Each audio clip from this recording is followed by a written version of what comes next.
Hello students, तो आपका बहुत बहुत स्वागत है दिल्ली नेशनल ओपन स्कूल के यूट्यूब चैनल में।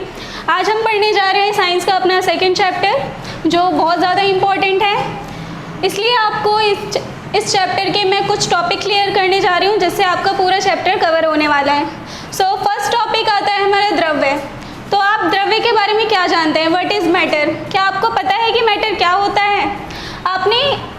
आपने कभी नोटिस किया है कि आपके सभी आसपास जितनी भी चीज़ें हैं वो सब मैटर हैं। आप जो भी चाहें, आपके ऊपर अभी पंखा चल रहा हो या फिर आपके आसपास कोई बॉटल रखी हो, दिस ऑल आर मैटर। तो द्रव्य वो सभी चीज़ें हैं जो कुछ ना कुछ जगह घेरती हैं और जिनका कुछ अपना द्रव्यमान होता है।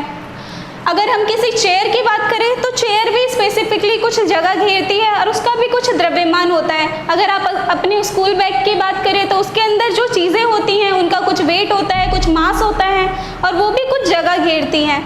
इन्हें हम मैटर कहते हैं। फाइनली जो भी आप जितनी भी चीज़ें आपके आसपास इस वक्त मौजूद हैं या कभी भी, ये सब मैटर हैं।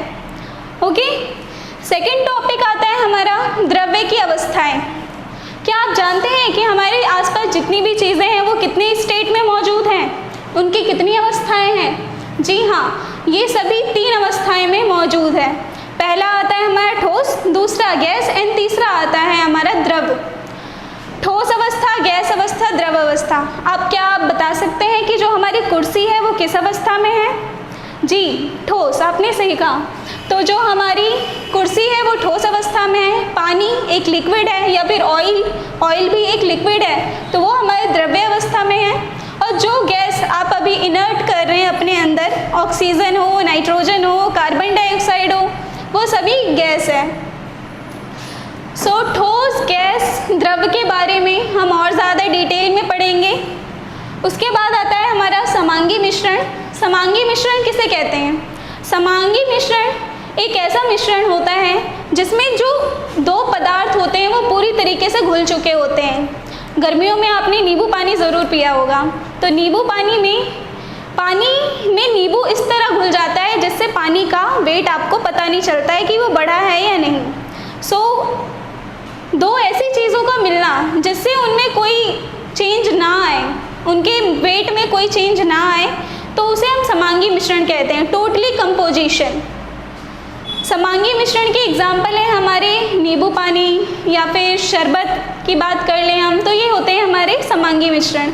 उसके बाद आता है हमारा विषमांगी मिश्रण। विषमांगी मिश्रण ऐसे मिश्रण होते हैं जो टोटली नहीं घुलते हैं, जिनका परफेक्ट कंपोजिशन नहीं बनता है। आपने बचपन में ज़रूर एक्सपेरिमेंट किया होगा, कभी पानी में रेत डालकर या फिर पानी में आपने कंकड़ डाले होंगे, तो आपको पता है कि वो पूरी तरीके से घुलते नहीं हैं, पर कुछ देर बाद वो अपने स्तर पे जाके बैठ जाते हैं और दोबारा उसे स्टीयरिंग करने के बाद वो दोबारा वैसे ही पानी में आ जाते हैं, पर वो पूरी तरीके से घुलते नहीं हैं। तो इन्हें हम विषमांगी मिश्रण कहते हैं। उसके बाद आता है निलंबन। निलंबन से आप क्या समझते हैं? निलंबन मतलब होता है, जैसे आपने सर्दियों में कोहरा देखा होगा। कोहरा कैसे बनता है? होता क्या है कोहरा? कोहरा का मतलब है जब हमारी पानी की बूंदें हवा में जाके मिल जाती हैं और चारों ओर बिखर जाती हैं, तो इसे ही कोहरा कहते हैं और यही कोहरा का रूप ले लेती हैं। तो निलंबन का मतलब यही है कि जब हम किसी चीज़ में कोई चीज़ मिला, जैसे हमने पानी में बड़े बड़े कंकड़ मिला दिए, निलंबन में बड़े बड़े कंकड़ होते हैं, तो इसे ही हम निलंबन कहते हैं। इसके बाद हम ठोस, गैस और द्रव के बारे में और भी ज़्यादा पढ़ेंगे अपनी नेक्स्ट वीडियो में। अगर आपको कोई चीज़ समझ नहीं आती या फिर आपकी कोई क्वेरी है तो आप कांटेक्ट कर सकते हैं हमारे नंबर पे।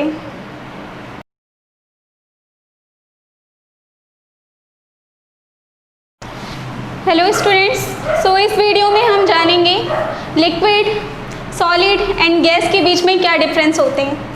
ये क्वेश्चन बहुत ज़्यादा इंपॉर्टेंट है। मेनली ये क्वेश्चन एग्जाम्स में पूछे गए हैं, आपको इस टॉपिक पे ध्यान देने की बहुत ज़्यादा ज़रूरत है। एंड ये टॉपिक बहुत इजी है, आपको इजीली समझ आ जाएगा।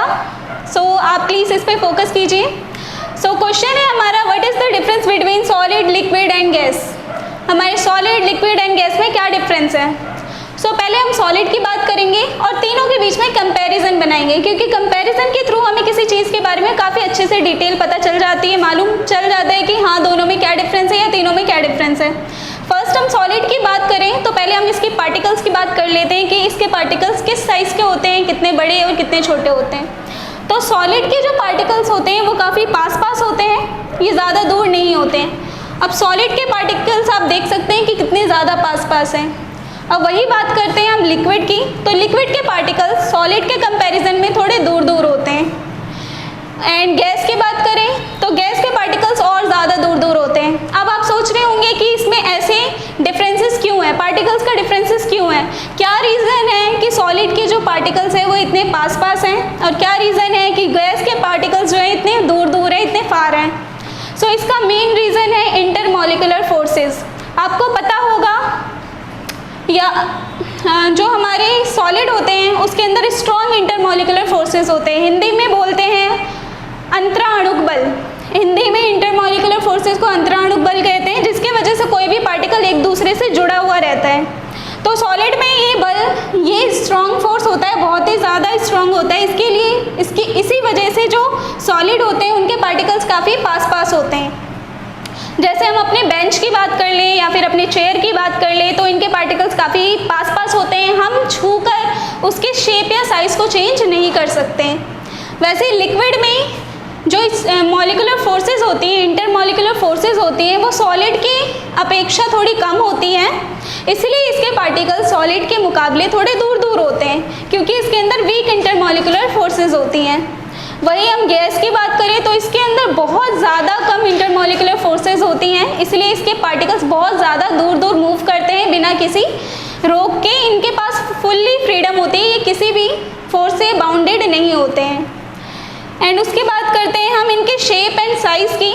तो सॉलिड का एक डेफिनेट शेप होता है, क्योंकि आप चेयर की बात करते हैं, बेड की बात करते हैं तो इनका डेफिनेट शेप है, ये चेंज नहीं होते हैं।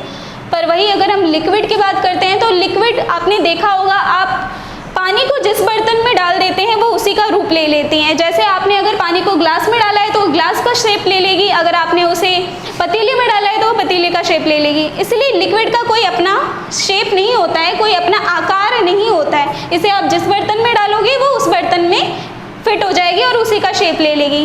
वही केस हमारे गैस में भी है। गैस भी आप, इसका भी कोई निश्चित आकार नहीं होता है, कोई डेफिनेट शेप नहीं होता है गैस का। गैस को भी आप जिस में डालोगे उसका ही रूप ले लेगी। जैसे आप सिलेंडर में गैस डाला तो वो सिलेंडर का ले लेगी, और भी किसी में आप डालते हो तो उसका शेप ले लेगी गैस। उसके बाद अगर हम वॉल्यूम की बात करें, वॉल्यूम मतलब आयतन या फिर उसकी स्पेस की, वो कितनी जगह घेरती है। तो सॉलिड का फिक्स होता है, आपने जहाँ सॉलिड चीज़ें रख दी वो उतने ही आकार लेगी। पर लिक्विड का कोई फिक्स नहीं होता है, मतलब कहीं पानी गिर गया तो वो कहाँ तक जाएगी या फिर कहाँ पर रुकेगी। तो इसलिए हमारे लिक्विड का कोई भी फिक्स आयतन नहीं होता है, फिक्स वॉल्यूम नहीं होता है। वहीं हम बात करते हैं गैस की, तो गैस की भी हमारी कोई फिक्स आयतन नहीं होता है, इसे भी आप जिस बर्तन में डालोगे उसका ही ले लेगी। तो इसलिए इसका भी डेफिनेट वॉल्यूम नहीं है। सबसे ज़्यादा फोकस आपको इसके इंटरमॉलिक्यूलर फोर्सेस पे करना है, क्योंकि ये टॉपिक बहुत ज़्यादा इम्पॉर्टेंट है। आपको पता होना चाहिए कि इसके पार्टिकल्स इतने दूर दूर क्यों हैं या इसके पार्टिकल्स इतने पास पास क्यों हैं।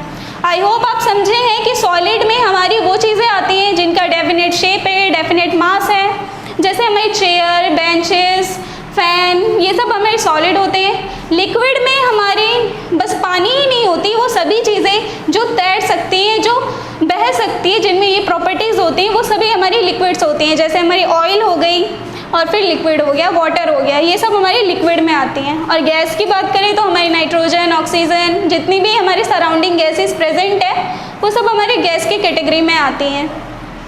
सो